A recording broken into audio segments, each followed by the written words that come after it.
Well, hello YouTube. It's Ro here. Nice to see you all again if you've been here before. If not, I hope you'll consider subscribing. Today, I'm going to be talking to you about something that I was asked on my Facebook group page. And the young lady who left a comment wanted me to give her some ideas for garden themes. And I was like, oh, what a great idea. And I started to do that. And I thought, you know what? Rather than just leave it here on Facebook for the like 20, 30 people that are on my Facebook group page, let me go ahead and do a little something on the YouTubes and see if I can help anybody else out since I got a bigger reach over there. So I hope you guys get some ideas and let me know what you think in the comments. Enjoy the video.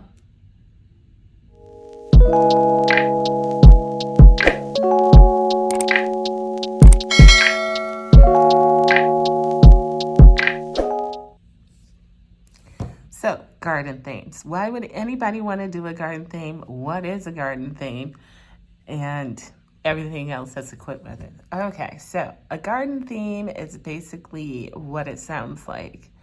You will come up with the plants that you want to put in your garden and make them relatable to a specific subject. Anything you want, anything. You could do a garden on NASCAR if you're into that.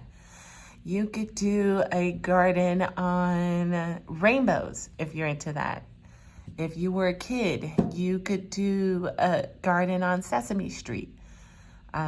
You could do a garden on a destination. Maybe you want to do a Caribbean garden or a Jamaican garden or an Asian garden. That's really popular lately. You could do a vintage garden. Oh, one of my favorites is like a cottage garden. You could do a cottage garden. Or you could just keep it simple, stupid, kiss. You could come up with a pizza garden that would work for you. Or a salsa garden that would work for you. There's all kinds of great ideas. Just whatever you could think of, you can make a garden out of it. I came up with a few ideas and I'm pretty excited about it. So much so that I have chosen one of these ideas to implement in my own garden. I'm gonna plant up one of my 17-gallon containers on the patio and I'm gonna put one of these gardens in there. I'll let you know which one I choose at the end of the video. But then you'll get to watch me actually implement one of these garden themes and see how it goes. And then next year, if you don't participate this year, next year you can come up with your own garden and your own ideas and do the exact same thing. Thank you for being a friend. I had to do one on my Golden Girls. I used to love that show. I think I've watched every episode 1,000 times. Anyway, I start with Sophia. I picked out some Sicilian arugula because remember, she was from Sicily. And like arugula, she's a peppery little lady. For their pink house, I chose the dwarf Taylor bean. Isn't it beautiful? Look at that pink color. Next up, for rose, I had to go with the namesake, the red knockout rose bush. This is the same one that I grew in my house. It's lovely. For Stan, I went with the goofy bald kohlrabi.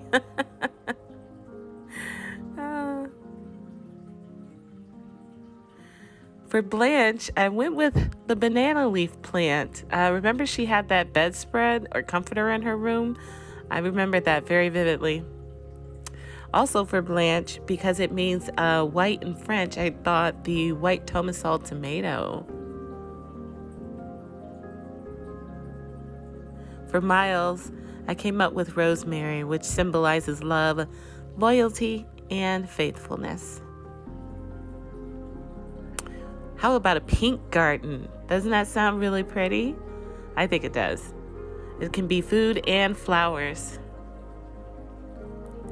Pink celery for sure would have to be in mine. I grow my pink celery all the time now. I'm never without it. The China rose radish has a lovely pink color and it's a nice size radish at that. Pink radicchio is beautiful. absolutely beautiful. I haven't grown this one yet, but I do have seeds for it, and I'm looking forward to it. Swiss chard. I really wanted to show you the magenta one, but I don't have that. However, I'm growing chard this year, and they do have a pink variety. How about the blush pea? It is so pretty. Look at the blooms on that. I'm going to be trying that another time. Mizuna has those beautiful pink stems. It's a spicy little plant. Really tasty. Great in salads. The Chinese pink aster. I grew this in an aerial garden 2 or 3 years ago, and it was absolutely beautiful. I need to plant those again. The Rosa Bianca eggplant to round out that pink garden is about perfect. Look at that beautiful striping. Next up is a beauty garden. This is a garden that'll produce things that you can use for your own beauty products. Starting out with chamomile, which has the ability to calm and soothe the skin, and is recognized for its anti-inflammatory qualities. I grew that this year and loved it. Cucumber, which is said to be soothing and calming to the skin, and they use it to treat blemishes and dark spots.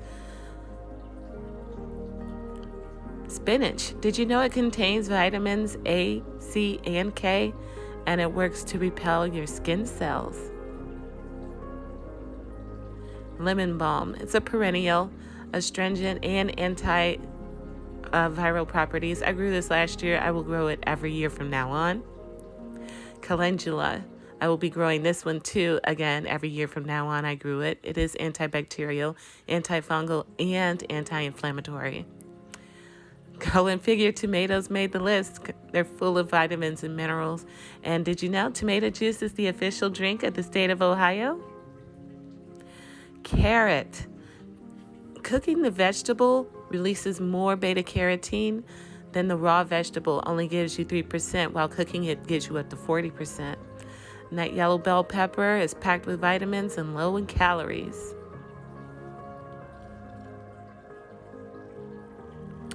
Here's another show I loved, which was The Office. I was having fun coming up with these. I hope you like what I picked out for this garden theme. Starting off with broccoli. Remember when they made Kevin eat broccoli? Or, well, they didn't make him. And he's like, can I get some Cheese Whiz or some hollandaise? Beets. I had to do beets because Dwight and his cousin Mose had that Shroot farm, which is a beet farm. The mung bean. You can grow these in the house, but I remember Creed. He was growing them on a paper towel in his desk, and he said they're nutritious, but they smell like death. Remember Pam got wasted at the Dundies drinking margaritas? Well, I think lime basil would be good in that. I had to include the hot pepper because one of my favorite episodes is when Dwight sets the office on fire and everybody loses their mind. Of course, I included some tea herbs because Pam and Jim had that tea pot that they had together from, I believe it was a Christmas present party. Remember when Nellie was eating tacos at the fundraiser and she was doing it completely wrong? How's about some lavender to celebrate Jan and Serenity by Jan, her candle collection she was going to make? Moving on to a survival garden. These will be crops that'll really give you some nutrients, keep you full, that store well. Starting off with potato. It's easy to grow, it's rich in nutrients, it stores well, and is versatile. Onion. Also easy to grow. I say that, having only grown onions once, but easy to grow. They store very well, and they're versatile. Beans. Beans are high in protein, guys. They're nutrient-packed, high in fiber, and they're versatile as well. Cabbage. Cabbage is nutritious. It is frost-tolerant, great for us in the Midwest. It's full of fiber, and it's versatile. Carrots, they're full of vitamins and proteins, and they're packed with antioxidants. You can keep them in the ground pretty long, too. Winter squash, that's an easy one to grow. Super easy to store. It stores for a nice long time, and it's calorie dense. Kale. Kale is cold tolerant, it's versatile, and it's a superfood. I love kale. Garlic. Super easy to grow. It's packed with nutrients, and the flavor is unmatched. How about a fragrant garden? Don't we just love smelly things? I know I do. I have some things growing simply because I like the way they smell. Of course, we have to include lavender in a scent garden. The fragrance of lavender is known to repel bugs. Sage, which belongs to the family of mint, and that's why it releases the menthol smell whenever you crush it and rub it. Honeysuckle, its scent is most pronounced at dawn and dusk, and the fragrance carries. I have this growing at the back of my house, and I'm telling you, it is heavenly. Scented geraniums, I have one of these growing in my house, and I absolutely love it. You can get apple or chocolate mint, rose, citronella, apricot, just to name a few. Lemongrass, it smells so nice. It's fresh and lemony, and it's a perennial, and we love perennials. Alyssum, get some sweet alyssum. They're a sweet smelling flower, and they have a honey-like fragrance. They're very attractive to bees and butterflies. Ginger is pungent, aromatic, and warm, and it's great for an upset stomach. Mint, well, the smell of mint repels insects. It is a perennial, and you have to be careful where you plant it. So there you have it, guys. 6 ideas for garden themes. Not your typical salsa garden, not your typical pizza garden. And the winner for me is the pink garden. I'm going to grow a pink garden in one of my 17-gallon containers. I'm thinking I'm going to squeeze in a pink jazz tomato. I'm going to do the China rose radishes. And I will do the pink radicchio.